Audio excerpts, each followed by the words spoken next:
Hi అండి, అందరికీ నమస్తే. ఈ వీడియోలో చామంతి మొక్కల నుంచి స్టెమ్ కటింగ్స్ పెట్టానండి. చూడండి ఎంత బాగా నాటుకున్నాయో కదా. నేను పెట్టిన ప్రతి కొమ్మ నాటుకున్నాయండి. నేను రివర్ శాండ్లో పెట్టానండి, 2 పార్ట్స్లో. ఒక పార్ట్లో మాత్రం గార్డెన్ సాయిల్లో పెట్టాను. కానీ నేను పెట్టిన అందులో ఇందులో కూడా పెట్టినవి 2 కూడా వచ్చాయండి. చూడండి ఎంత బాగా కనిపిస్తున్నాయో, చాలా హెల్దీగా ఉన్నాయి కదా.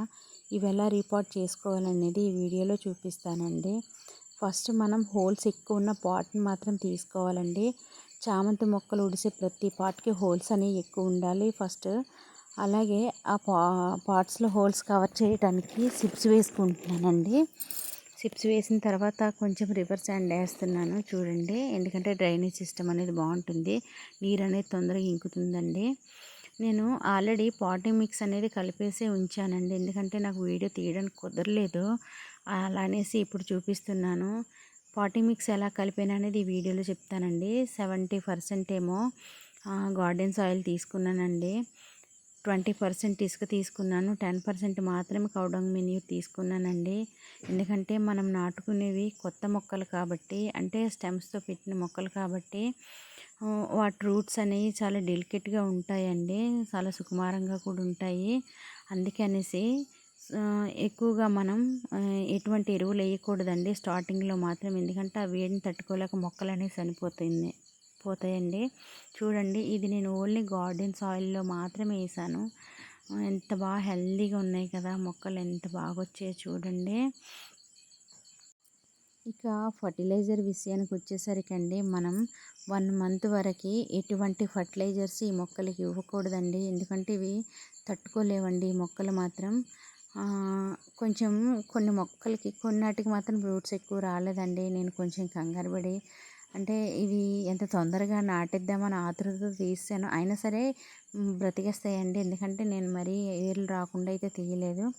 అయితే మనం ఇవి నాటేటప్పుడు చూడండి, కొంచెం గట్టిగా ఒత్తకూడదండి, కొంచెం పైన అలాగా ఒత్తాలి. గట్టిగా ఒత్తామంటే ఆ రూట్స్ అవి తొందరగా విరిగిపోయి చనిపోవడానికి ఎక్కువ అవకాశం ఉంటుందండి. అయితే ఇవి రీపాట్ చేసిన ఒక 2 డేస్ వరకు నీడలోనే ఉంచాలండి ఈ మొక్కల్ని. ఎందుకంటే ఎండలో ఉంటే మాత్రం తట్టుకోలేవండి. 2 డేస్ నీడలో ఉంచి తర్వాత ఎండకు అలా అలవాటు చేయాలండి, అప్పుడే హెల్దీగా గ్రో అవుతాయండి. చూడండి, ఇవన్నీ నేను రీపాట్ చేశాను.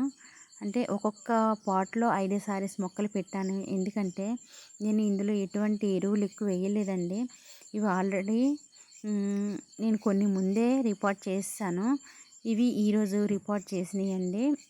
అయితే నేను 1 మంత్ తర్వాత మళ్ళీ ఇవి రిపోర్ట్ చేస్తాను. ఎందుకంటే దీంట్లో ఏమీ ఎక్కువ ఎరువులు అవి కలపలేదండి. వాటిల్లో అప్పుడు మనం ఎరువులు ఎక్కువగా కలుపుకొని అప్పుడు ఆ పాట్స్లోకి రీపాట్ చేసుకుంటే పూలు అనేవి ఎక్కువగా పూస్తాయండి, మొక్క కూడా బలంగా ఎదుగుతుంది. నేను కేవలం ఇవి ఈ బతికించడం కోసం మాత్రమే ఈ పాట్స్లో వేసానండి ఇలాగా. చూడండి, ఇవి ఎంత బాగున్నాయో కదా. ఇవి మాత్రం నేను పోయిన నెలలో రీపాట్ చేసినాయండి. ఇంతకుముందు చూడండి ఎంత ఈజీగా గ్రో అయ్యాయో, చాలా హెల్దీగా ఉన్నాయి. పోయిన నెలలో చేశానండి ఇవి, చాలా తొందరగా ఎదిగేసాయండి. చూడండి, చాలా బాగున్నాయి కదా. మీకు నచ్చితే లైక్ చేయండి, అలాగే సబ్స్క్రైబ్ చేసుకోండి.